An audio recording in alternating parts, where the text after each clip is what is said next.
À 7h05, la question santé d'Europe 1, Maxime Switek. Et ce matin, le docteur Kierzek nous emmène donc au ski. Bonjour Gérald. Bonjour Maxime. Habituellement, quand on se retrouve entre les mains d'un médecin au ski, il nous annonce dans la foulée une entorse du genou au moins. Vous, ce matin, c'est autre chose qui vous intéresse. L'ophtalmie des neiges, qu'est-ce que c'est ? Oui, ça se passe plus haut, ça se passe au niveau des yeux. C'est le coup de soleil de l'œil, c'est une brûlure de la cornée. La cornée, vous savez, c'est cette couche externe de l'œil qui va protéger. Et bien, comme la peau, elle peut souffrir de coups de soleil avec la réverbération de la neige, ce qu'on appelle l'albédo. Les rayons ultraviolets vont brûler cette cornée. Alors, pour ceux qui sont au ski, c'est l'ophtalmie des neiges, mais pour ceux qui ne partent pas au ski, mais qui font un peu de soudure à l'arc, c'est ce qu'on appelle le coup d'arc. Et c'est la même chose. C'est une brûlure, une photokératite de la cornée. C'est grave, docteur ?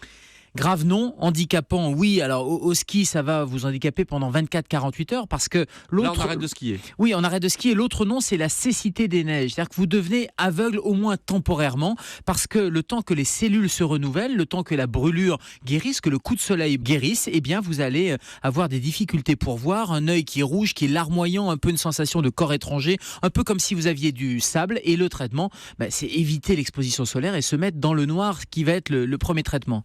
Vous parlez de traitement, d'arrêter de s'exposer au soleil, d'accord. Quand on a un coup de soleil sur la peau, on met de la pommade, ça je vois bien.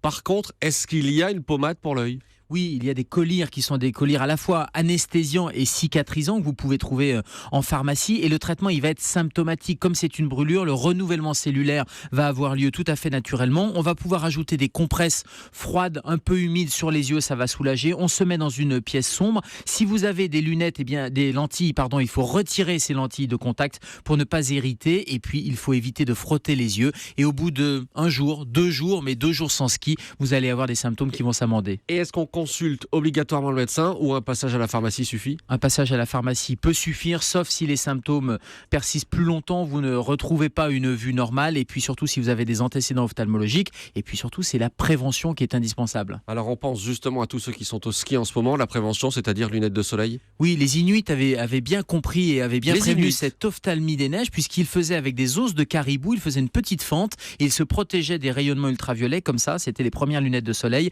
mais vous allez pouvoir prendre des lunettes de soleil catégorie 4, spécialement pour les sports de montagne, avec des verres larges très protecteurs et qui vont filtrer fortement les rayons ultraviolets. Attention, les UV, ça passe aussi à travers les nuages. Donc même si vous avez l'impression qu'il y a une couche nuageuse, vous risquez l'ophtalmie des neiges. Et puis quand on fait pas de ski et quand on soude, on porte aussi des lunettes. La question santé ambiance montagnarde ce matin. Merci Gérald, à demain. À demain Maxime.